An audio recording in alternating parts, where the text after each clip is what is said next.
ते 7 नाही तर 10 रुपयापर्यंत आपल्याला कसं देता येईल। आणि माझी एक विनंती आहे सरकार की शेतकऱ्याला मागणी का करावी लागते, एकदा घोषणा झाली तर ऑटोमॅटिकली त्याच्या खात्यामध्ये वेळेत पैसे जाणं अतिशय अध्यक्ष महोदय महत्त्वाचं आहे।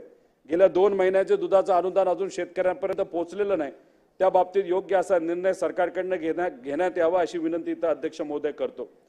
त्याच्याच बरोबर अध्यक्ष महोदय, एखाद्या शेतकऱ्याचा ऍक्सिडेंट झाला तर त्याला सरकारकडनं मदत मिळते, 2 लाखापर्यंत ती मदत असते। आता ज्याची शेती आहे त्याला ती मदत मिळते, पण शेतावर काम करणारा जो मजूर आहे आणि तो जर महाराष्ट्राचा नागरिक असेल तर त्याच्याबद्दल सुद्धा योग्य असं धोरण येत्या काळामध्ये करण्याची अध्यक्ष महोदय जरूरत आहे असं आम्हा सगळ्यांना तिथं वाटतं। अध्यक्ष महोदय, आजची परिस्थिती बघितली तर लाईट वेळेवर मिळत नाही।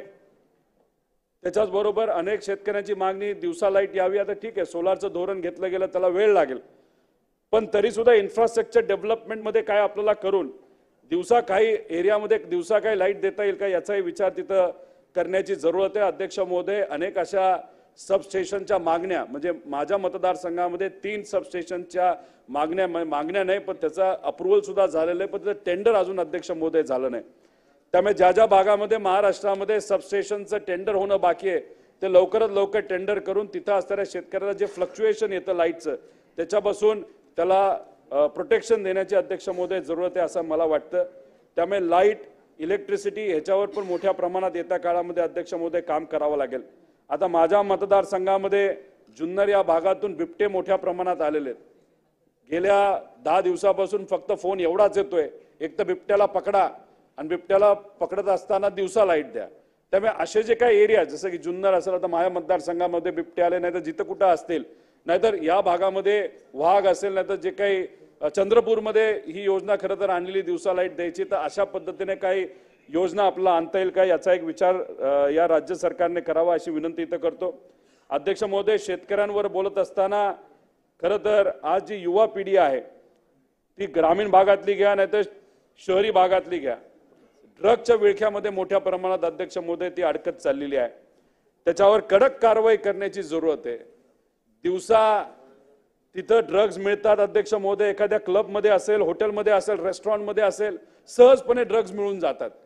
त्यामुळे अनेक वेळा फडणवीस साहेबांना तिथं विनंती केली, ठीक आहे त्यांनी त्याच्यासाठी पॉलिसी सुद्धा केली, पण त्याच्यात कडक कारवाई कुठेही केली जात नाही असं कुठेतरी जाणवतं। त्या बाबतीत कुठेतरी पुढाकार घेण्याची जरूरत आहे। महिला सुरक्षतेसाठी जो शक्ती कायदा केंद्र सरकारने परत राज्य सरकारकडे पाठवलेला, छोट्या क्षुल्लक कारणांमुळे पाठवलाय, त्या बाबतीत सुद्धा लक्ष घालून महिला सुरक्षतेचा विषय कायमस्वरूपी सोडवावा या बाबतीत विचार व्हावा।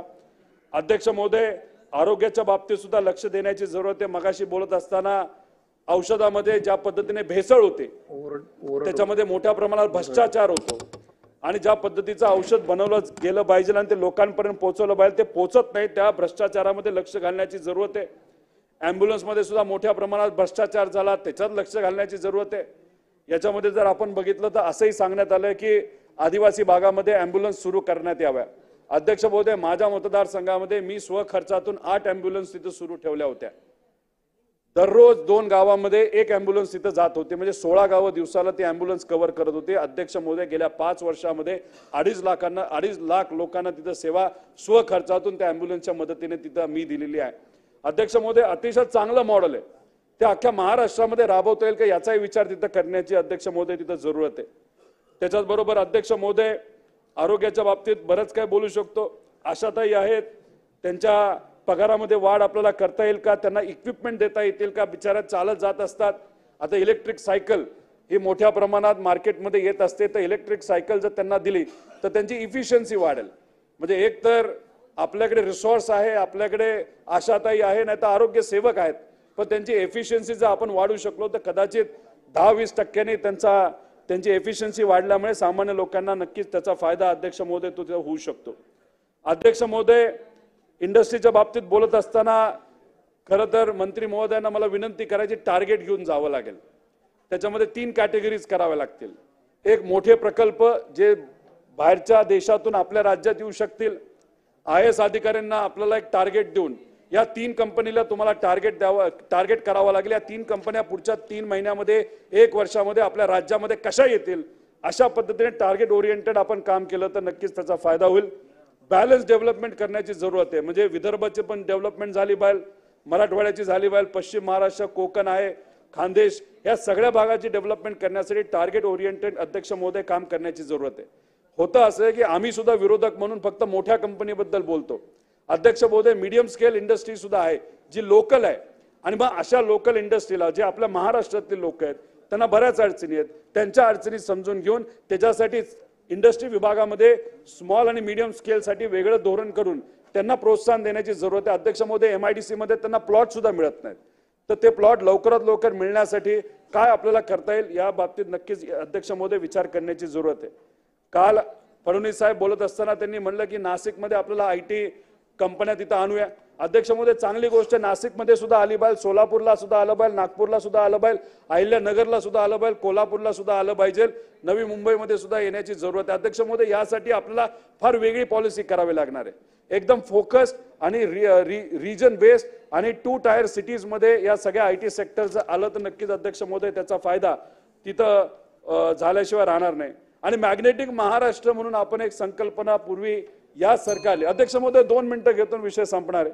मॅग्नेटिक महाराष्ट्र म्हणून ही संकल्पना BJPच्या काळामध्ये 2014 ते 19 पर्यंत मध्ये आणली होती. अध्यक्ष महोदय, त्याच्यामध्ये ठीक आहे, मोठे तामझाम झाले, शोज मोठे झाले, पण असं परत एकदा मॅग्नेटिक महाराष्ट्र आपल्याला सुरुवात करण्याची जरूरत आहे. गुजरातमध्ये शायनिंग गुजरात केलं जातं, 20-20 लाख कोटीची इन्व्हेस्टमेंट तिथं अध्यक्ष महोदय जाते. अनेक कंपनीला महाराष्ट्रात यायचं आहे, पण अशा पद्धतीने प्लॅटफॉर्म परत एकदा करून त्याला ताकद दिली तर मला असा विश्वास आहे की पुढच्या 5 वर्षामध्ये 20 लाख कोटी रुपयाची गुंतवणूक आपल्या राज्यामध्ये आल्याशिवाय अध्यक्ष महोदय तिथं होणार नाही.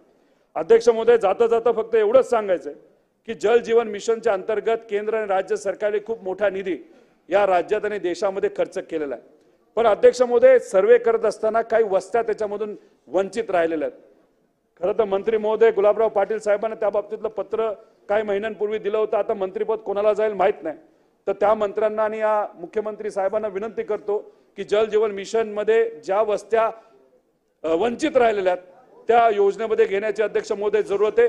अध्यक्ष महोदय, तसंच क्वालिटीचा खूप मोठा अडचण तिथं झालेली आहे. अध्यक्ष महोदय, फक्त पाईपलाईन टाकली आहे, टाक्या झाल्या नाहीत, टाक्या झाल्यात, पाईपलाईन नाही झाली, त्याच्यात पाणी येत नाही, तर त्याच्यात लक्ष घालून एक इन्व्हेस्टिगेशन करून ते मार्गी लावण्याचे अध्यक्ष महोदय तिथं जरूर. CR पाटील साहेबांना मी 2 दिवसापूर्वी केंद्र मंत्र्यांना भेटलो, त्यांनाही तिथं पत्र दिले, पण ह्याच्यामध्ये एक वेगळं धोरण करून जे काम चालू आहे ते नीट चालू आहे का, जे झालंय ते चांगलं झालंय का, याच्यात अध्यक्ष महोदय तिथं कुठेतरी लक्ष देण्याची जरूरत आहे. आणि शेवट एकच विषय की या सदनामध्ये जे सगळे आमदार आहेत आणि या राज्यामध्ये नीट सगळ्या गोष्टी मंत्रालय योग्य पद्धतीने चालू याच्यासाठी समिती आहेत, पण अध्यक्ष महोदय गेल्या 2.5 वर्षामध्ये समित्या दिल्या गेल्या नव्हत्या.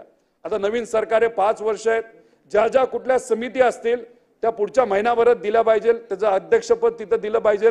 अध्यक्षाच्या मार्गदर्शनाखाली त्या समितीचा कारभार हा योग्य पद्धतीने कसा होईल याच्यासाठी दक्षता घेतली पाहिजे. आणि त्याच्याच बरोबर जी काय मंडळं राज्य सरकारने काढली गेलीत ते फक्त नावापुरते आहेत, 35 मंडळ अध्यक्ष महोदय त्याच्यामध्ये आहेत, तर त्याला निधी देण्याची जरूरत आहे, अधिकारी देण्याची जरूरत आहे, त्याला अध्यक्ष देण्याची जरूरत आहे आणि त्याचा कारभार सुद्धा बघण्याची अध्यक्ष महोदय जरूरत आहे. त्यामुळे पुढच्या 5 वर्षामध्ये ही सगळी जी मंडळं आहेत ती मंडळं योग्य पद्धतीने चालली पाहिजे, त्यासाठी निधी गेला पाहिजे असं या ठिकाणी अध्यक्ष महोदय मी सांगतो. बरेच विषय टाइम कमी असल्यामुळे पुढच्या वेळेस नक्कीच आम्ही बोलू, पण या सरकारला शुभेच्छा देतो. पुढच्या अधिवेशनापर्यंत तरी योग्य पद्धतीने काम करावं, ज्या आश्वासनं त्या ठिकाणी दिलीत ती पूर्ण व्हावीत आणि पुढच्या अधिवेशनामध्ये नक्कीच लोकांच्या वतीने अनेक मुद्दे त्या ठिकाणी आम्ही सर्वजण मिळून मांडू. एवढं इथं सांगतो आणि थांबतो. जय हिंद, जय महाराष्ट्र. सन्माननीय सदस्य कैलाजी पाटील महोदय, रोहित दादा जरी म्हणले असते पहिल्या अधिवेशन या सरकारचं, तसं मला पहिल्या अधिवेशन वाटत नाही, कारण गेल्या अडीच